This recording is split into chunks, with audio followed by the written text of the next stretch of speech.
오늘은 마태복음 4장 23절부터 25절까지의 말씀 함께 보도록 하겠습니다. 마태복음 4장 23절부터 함께 읽겠습니다. 시작. 예수께서 온 갈릴리에 두루 다니사 그들의 회당에서 가르치시며 천국 복음을 전파하시며 백성 중에 모든 병과 모든 약한 것을 고치시니 그의 소문이 온 수리아에 퍼진지라. 사람들이 모든 앓는 자 곧 각종 병에 걸려서 고통당하는 자, 귀신 들린 자, 간질하는 자, 중풍병자들을 데려오니 그들을 고치시더라.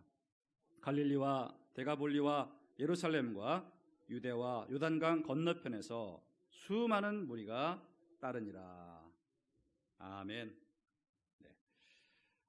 오늘 우리가 읽은 성경 본문 말씀은 예수님이 공생의 사역을 약 3년 반 정도 하셨는데 그 공생의 사역을 간단하게 요약을 한 것입니다. 마태가 기록을 하면서 예수님이 이렇게 사역하셨다라고 요약을 해놓은 내용입니다. 온 갈릴리에 두루 다니시면서 무슨 사역을 그분이 하셨느냐, 오늘 세 가지 사역을 하셨다고 성경은 말씀을 하고 있습니다.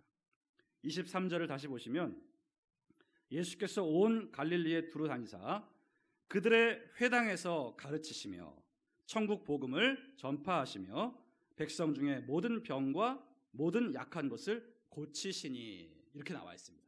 바로 이 마태복음 4장 23절 말씀이 예수님이 이 땅에서 하신 사역을 세 가지로 요약해 놓은 내용입니다. 바로 예수님의 3대 사역이라고도 우리가 일컫는데요, 읽으신 대로 예수님께서는 가르치셨고 그리고 전파하셨고 그리고 고치셨습니다. 가르치심, 전파하심, 고치심, 이것이 예수님의 3대 사역이었다는 것입니다.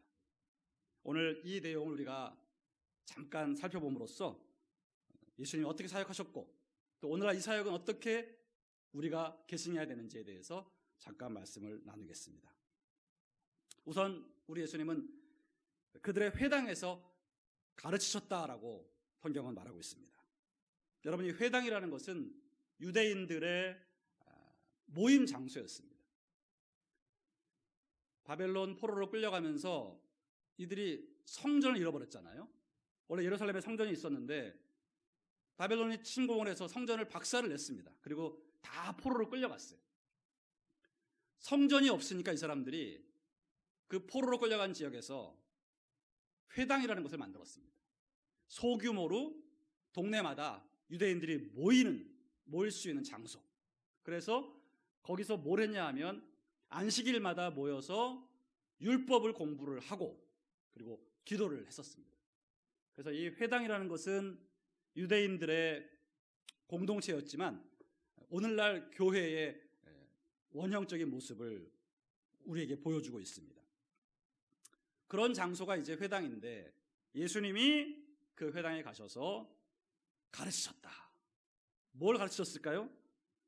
바로 그 유대인들이 알고 있는 구약의 율법에 대해서 예수님이 새롭게 해석해 주시고 그 율법 안에 담겨 있는 하나님의 진정한 뜻을 가르쳐 주셨다는 거죠.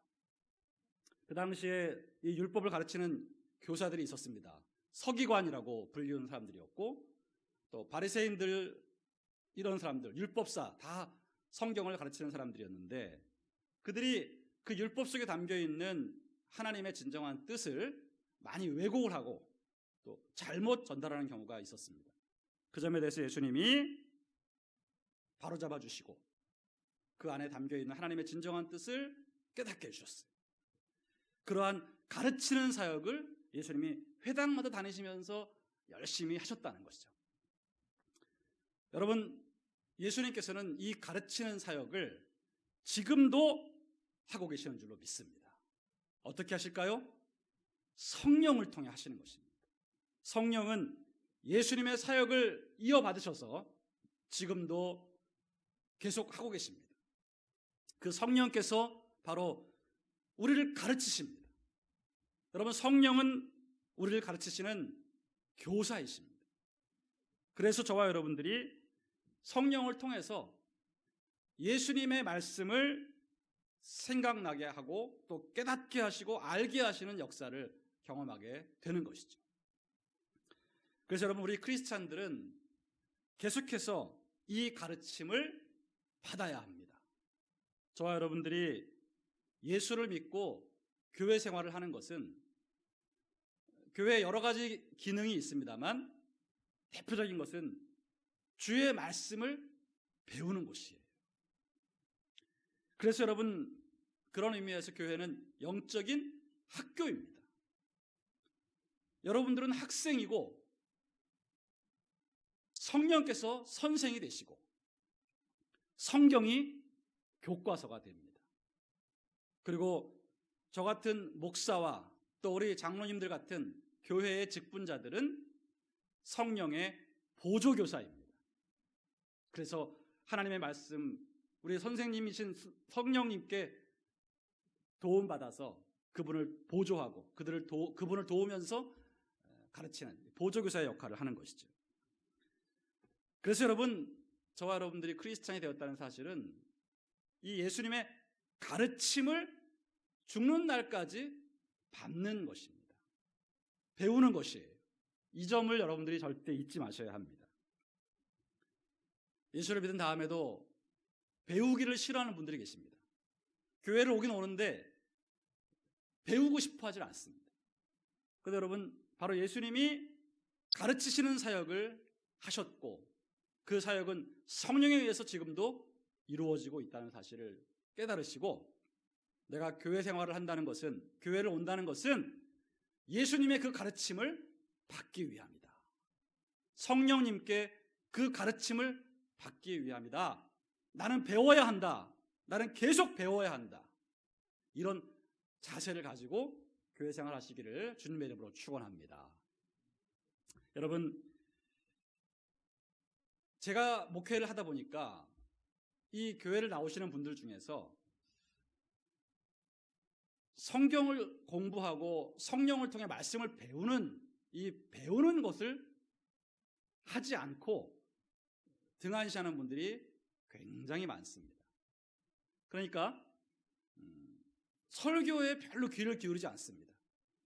설교를 그냥 시간을 때울 뿐입니다. 앉아가지고 설교를 듣긴 듣는데 설교에 별로 집중하지 않고 뭔가를 배우려는 마음이 없이 그냥 밍숭맹숭하게 앉아 계시는 분들이 많이 있고요. 설교 때는 많이 주무십니다.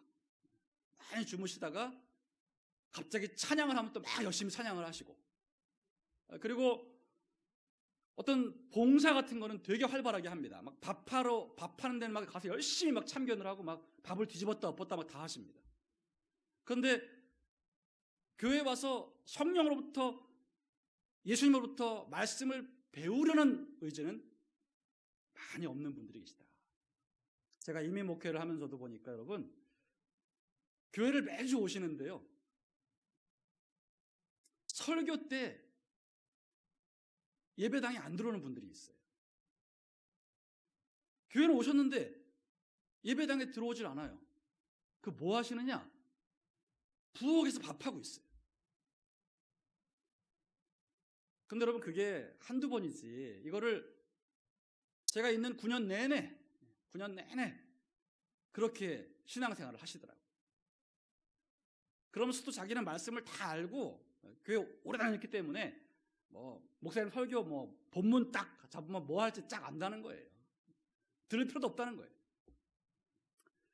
그런 식으로 여러분, 신앙생활을 하시는 분들을 제가 종종 봤습니다. 그런데 여러분, 우리가 꼭 기억해야 합니다. 교회를 다니는 것 자체가 예수님의 가르침을 계속 받기 위함이다. 2000년 전 그 공생애 때 가르치셨던 예수님은 지금도 성령을 통해서 우리 크리스천들을 계속 가르치십니다. 우리는 계속 배워서 우리의 영적인 또 성경적인 수준이 올라가야 되고 주님으로부터 배워서 행해야 합니다. 이런 여러분, 배우고 행하는 태도를 꼭 견지하시면서 내가 교회 생활을 끊임없이 배워야 되겠다. 이런 결단을 하셔야 됩니다. 특히 여러분 교회를 오래 다니셨고 또 신앙의 경력이 오래되신 분들일수록 이런 하나님 앞에 말씀을 배우고 주의 뜻을 배우는 일에 소홀히 할 여지가 많습니다. 그래서는 안 됩니다. 여러분 나이가 드셨어도 신앙 경력이 오래됐어도 우리는 여전히 학생입니다. 성령 앞에 겸손히 무릎 꿇고 마음을 열고 귀를 열어서 성령께서 무엇을 나에게 가르치는지를 여러분들이 배우셔야 되는 것입니다. 그래서 여러분 설교를 그렇게 성령께서 나를 가르치신다는 마음을 갖고 들으시는 것이 필요하고요. 또한 여러분들이 개인적으로 성경을 읽으시잖아요. 성경을 읽으실 때에도 성령님께 기도하며 읽으셔야 됩니다. 성령님, 저를 가르쳐 주십시오. 저를 깨닫게 해 주십시오. 저로 배워 알게 해 주십시오. 그래서 더욱 주의 뜻에 순종하는 자가 되게 해 주십시오. 이런 기도를 하면서 성경을 읽고 성경을 듣고 성경을 쓰시는 거예요. 우리가 예수님의 말씀을 그 가르침을 받기 위해 성경을 읽는 것이지 내 어떤 만족을 위해 읽는 것이 아닙니다. 내가 몇 독을 했고 필사를 몇 번 했다는 걸 자랑하기 위해서 성경을 읽고 쓰는 것이 절대 아니라는 것입니다. 배우기 위하면 배우기 위함. 도대체 주님이 뭘 나에게 말씀하시는, 나를 뭘 가르치기 원하시는가? 그걸 깨닫기를 원합니다. 이걸 여러분 항상 포커스를 맞춰서 성경을 읽으셔야 된다는 것입니다. 그래서 여러분 배워서 깨닫는 것, 이것이 신앙에 굉장히 중요합니다. 깨닫지를 않고 그냥 맹목적으로 교회를 다니면 그 신앙이 제자리 걸음을 할 수밖에 없습니다. 그래서 여러분 시편 49편 20절에 이런 말씀이 있어요. 깨닫지 못하는 사람은 멸망하는 짐승과 같다라는 말이 있어요. 사람이 여러분 존귀하지만 하나님의 그 뜻과 그 말씀을 깨닫지 못하면 멸망하는 짐승과 다를 바 없다는 거예요. 결국은 하나님을 떠나서 지옥으로 떨어지기 때문인 거죠. 그래서 여러분 사람은 깨달아야 합니다. 깨닫지 않는 사람은 짐승과 같은 거예요. 특히 우리 크리스찬들은 늘 신앙생활을 하면서 하나님의 그 뜻과 그 가르침을 깨달아야 되는 것입니다. 이거를 등한시하시면 안 됩니다. 그러니까 여러분 늘 겸손해야 되고 늘 기도해야 되는 것입니다. 내가 하나님 지금 이렇게 행동하는 것이, 이런 선택을 하는 것이, 이렇게 상대를 대하는 것이 올바릅니까 하나님? 제 지금 이 감정과 제 생각이 이게 예수님 뜻과 맞습니까? 주님 가르쳐 주십시오. 제가 함부로 말하고 함부로 행동하지 않겠습니다. 주님 가르쳐 주시면 가르쳐 주시는 대로 제가 따라하겠습니다. 이렇게 여러분 겸손하게 주님으로부터 배우고자 하는 그런 태도와 기도, 이거를 수시로 하셔야 됩니다. 수시로. 이걸 안 하고 여러분 그냥 내 고집과 내 판단과 내 경험으로 막 해버리시면 그것은 진정한 크리스찬이 아니라는 것입니다. 오늘 저와 여러분들이 다시 한번 예수님의 3대 사역 중에 첫 번째가 가르치심이었고, 그 가르치심은 지금도 성령에 의해서 계속되고 있다는 사실을 꼭 명심하시고, 오늘도 주님으로부터 더 많이 배우기를 갈망하고 내가 깨달아 고치고 변화되겠노라 결단하시는 여러분 되시기를 주님의 이름으로 축원합니다. 두 번째로 예수님은 전파하시는 사역을 하셨습니다. 천국 복음을 전파하셨다 이렇게 나와 있습니다. 천국 복음, 바로 하늘나라의 복된 소식 무엇이겠습니까? 예수님을 믿어 구원을 받고 하나님으로부터 아브라함의 복을 받는 방법, 이것을 전하신 거죠. 당시만 해도 유대인들은 율법을 행하여 구원을 받는다라고 알고 있었어요. 그래서 그 수많은 율법들을 열심히 지켜야만 구원을 받는다라고 생각을 했습니다. 그러니까 그 율법을 다 지키는 사람이 없기 때문에 두 가지 현상이 나타납니다. 하나는 나는 율법을 도저히 못 지키니까 나는 구원을 못 받는가 보다. 절망한 나머지 그냥 막 사는 거예요. 막 살아. 또 하나의 현상은 지키지도 못하면서 스스로를 자위하는 것입니다. 나는 다 지켰어. 나는 경건해. 나는 완벽해. 이렇게 자아도취에 빠져버렸어요. 그래가지고 나는 율법을 다 지켰다. 나는 의롭다라고 착각하고 살아가는 바리새인 같은 유형이 있었다는 거예요.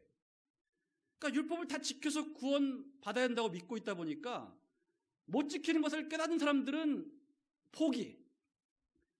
일부는 이걸 착각을 해가지고 내가 다 하고 있다고 스스로를 위안하면서 스스로 의로워진 사람들. 이렇게 엉망이 된 겁니다. 그런 상태에서 예수님이 복음을 전하신 거예요. 복음을. 율법을 지켜 구원받는 게 아니라 하나님이 보내신 자, 그 아들을 믿는 자가 구원을 받는 것이다. 하나님이 세상을 사랑하사 독생자를 주셨으니 저를 믿는 자마다 멸망치 않고 영생을 얻게 하려 함이다. 이런 믿음으로 구원받는 진리를, 그 복음을 선언하기 시작하신 거예요. 그래서 나는 율법 못 지키니까 절망이다라고 죄악 가운데 뒹굴고 있는 사람들을 위로하시고, 당신들이 나를 믿고 하나님의 말씀을 순종하기 시작하면 구원에 이른다고 그들을 이끄신 겁니다. 창녀와 세리, 여러 가지 죄인들이 나는 안 된다고 포기하고 있을 때 예수님이 그들에게 믿음을 주시고 구원으로 인도하신 것이고요. 또 바리새인 같이 교만과 외식에 빠져 있는 사람들에게는 주님이 강하게 질타를 하시면서 너희들이 회개하고 율법이 아닌, 너희들의 그 위선이 아닌 나를 믿어야 구원을 받는다. 그렇게 또 격려하시고 인도하신 것이죠. 그래서 여러분, 그 복음을 듣고 많은 죄인들이 예수님께 나왔고 많은 바리새인들 중에도 예수님께 나온 사람들이 있었다는 거예요. 바로 유대인들에게 이러한 복음을 주님이 전하셨습니다. 예수님은 지금도 성령을 통해서 세상에 이 복음을 전파하고 계십니다. 성령은 사람으로 하여금 예수님을 믿도록 역사하시는 거예요. 택한 자들을 불러서 구원으로 인도하신 일을 지금도 하고 계십니다. 그래서 여러분, 복음은 계속 전파됐고요. 예수님 승천하신 이후에 2000년 동안 온 세계에 복음이 전파된 것입니다. 성령에 의해서 그 복음을 전파하시는 사역은 계속되고 있다. 저와 여러분도 바로 누군가로부터 복음을 듣고 예수를 영접하여 오늘 구원에 이르게 된 것이죠. 이제 저와 여러분들도 성령의 도구가 되어서 이 복음을 구석구석 전하는 일에 힘써야 하겠습니다. 어제 제가 전도에 대해서 잠시 말씀을 드렸는데 다시 한번 우리 모두가 분발하셔서 예수님의 사역이 복음을 전파하신 것이었고 성령에 의해서 2000년 동안 복음이 온 세계에 전파되었고 나도 그 복음 받아서 구원받았으니 내가 할 일은 이 복음을 또 다른 누군가에게, 모르는 자에게 전하는 것이다. 그게 예수님의 사역을 내가 계승하는 것입니다. 오늘 저와 여러분들이 이웃에게 복음을 전하는 것이 바로 예수님이 하신 그 사역을 이어받아서 작은 예수, 작은 목자로 행하는 것이다. 그럼 여러분, 다시 한번 결단을 하시고 내가 복음을 전하는 일을 등한시하고 있었다면 회개하고 오늘도 내가 만나는 모든 사람들에게 복음을 전하겠노라 결단하시기를 주님의 이름으로 축원합니다. 많은 분들이 목사님, 제가요 왕년에는 날아다녔습니다. 제가 왕년에는 이 강서구를 다 뒤집어 엎었었습니다. 제가 그냥 전도를 얼마나 많이 했는지 모릅니다. 근데 지금 나이가 들어가지고 힘이 없어가지고 요새는 전도를 못해요. 이렇게 말씀하시는 분들이 굉장히 많아요. 그런데 여러분, 나이가 드셨다고 해도 전도를 못하시지는 않습니다. 다만 젊은 사람들처럼 왕성하게 여기저기 왔다 갔다 하면서 할 수는 없으시겠지만 여러분, 그 연세 드신 분들의 그 관록과 그 깊이를 가지고 누군가에게 복음을 전하시면 여러분들이 혈기로 젊어서 전한 것보다 더 효과가 있을 수 있어요. 여러분들이 정말 아름답게 나이 드신 모습, 예수 믿는 크리스찬이 이렇게 멋있게 나이가 드는구나. 그런 모습을 보여주시는 것만으로도 전도가 되는 거예요, 여러분. 제가 이런 말씀 드리면 좀 뭐하지만 여러분, 저희 어머님이 전도사를 이제 생활하시다가 정년 은퇴를 하셨었는데, 저희 어머님도 그런 말씀 저한테 많이 하세요. 우리 어머님도 40대 전도사 돼가지고 추자실 목사님과 함께 막 날아다닌 거죠. 마포구부터 시작해서 막 그냥 다니는 교구마다 얼마나 부흥이 일어났겠어요. 그래서 정말 저희 어머니 전도를 많이 하셨는데, 이제 은퇴하시고 한 70대시고 나서 저한테 그러시더라고요. 그렇게 전도를 열심히 했었는데 이제 나이가 들고 어딜 잘 가지도 못하겠고 하니까 그때 그 열정으로 전도를 못해서 자기가 답답하다, 그런 말씀 많이 하시는데, 그럼에도 불구하고 여러분, 제가 가만 보니까 저희 어머님이 나이가 드시면서 예수님을 계속 믿고 오다 보니까 그 늙어가는 모습이 좀 달라요. 다른 동네 분들보다.